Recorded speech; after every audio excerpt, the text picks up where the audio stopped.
Est-ce que ce serait pas l'heure de découvrir la dernière invention de TikTok?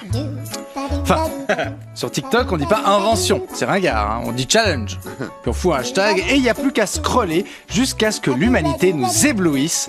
Parce que pour rappel, en 2022, si vous avez vu des ados se limer les dents pour les rendre plus lisses, c'était TikTok. En juillet dernier, si on vous a parlé d'enfants qui s'auto-étranglaient pour s'évanouir, c'était aussi TikTok. Et ben cet automne, si vous voyez des dizaines de jeunes hurler dans un parc tous ensemble, ce sera encore et toujours TikTok.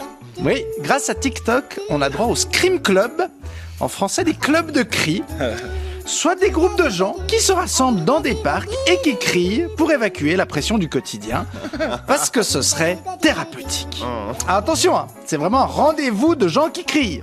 C'est pas comme dans toutes les gares de Suisse romande, où il y a souvent un gars chelou qui zone, puis à intervalles réguliers, il se met à gueuler des trucs. Pigeon sucré! Non, non, le petit rond! Jacqueline de Quattro! Non, là c'est ça!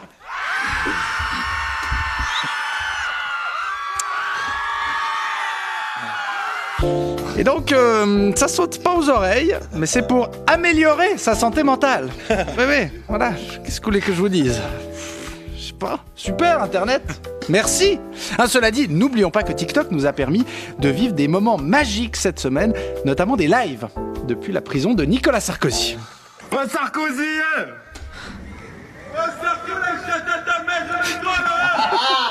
Si vous voulez faire un Scream Club dans la prison de Sarko, foncez. Mais les Scream Club ailleurs, c'est une invention nulle. Des choses pareilles. Surtout quand on entend les arguments des adeptes. Le premier, c'est que hurler, c'est moins cher qu'une thérapie. Et alors là, c'est vraiment un peu trop moins cher. Parce que bon, se balader sur Google Street View, c'est moins cher qu'un Genève-New York. Et on sait que c'est pas pareil. Puis si on pousse la logique, on finit par se dire que les doigts, c'est moins cher que le papier toilette. Le deuxième argument des hurleurs, c'est que ça permet de lutter contre la solitude, surtout dans les grandes villes où les gens ont de la peine à se faire des amis. Là, j'ai envie de dire, si t'as pas d'amis, c'est peut-être parce que t'es du genre à hurler dans des lieux publics. Enfin, je sais pas, hein, mais à chaque fois que je croise un pigeon sucré dans une gare de Suisse romande, y a pas grand monde qui vient lui parler. Mais là, le but, c'est de créer un espace où la socialisation ne passe ni par l'alcool, ni par les dépenses d'argent. Alors, sur le papier, c'est très bien, hein, mais moi, 95% de ma personnalité, elle passe par l'alcool et la dépense d'argent. Et spoiler, j'ai des amis. Alors évidemment, je sais que j'ai l'air d'un boomer quand je dis ça. Puis je grossis le trait.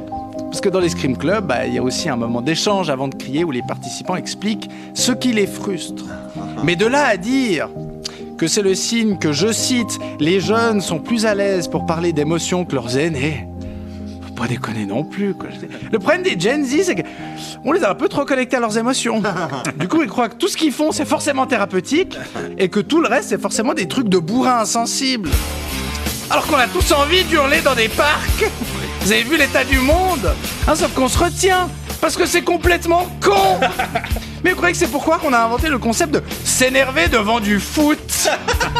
Pour gueuler sans avoir l'air con et sans se flinguer le moral, parce que désolé, hein, j'ai peu de certitude dans la vie, mais je sais que c'est pas bon pour la santé mentale, les Scream Club de TikTok. Parce qu'en plus de crier, il faut se filmer en criant, sinon ça compte pas. Ça fait que l'important, c'est plus le mal-être ou les raisons du mal-être, mais la performance du mal-être.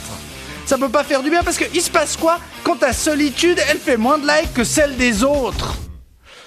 Ouf. Ah bah tiens, c'est vrai que ça fait du bien de gueuler.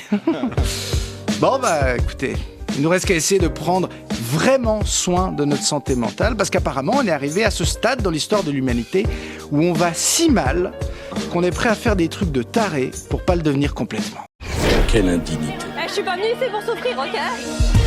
Nous sommes sur le service public. Foutu pour foutu. Ce n'est pas l'idée, voyez-vous, que je me fais du service public.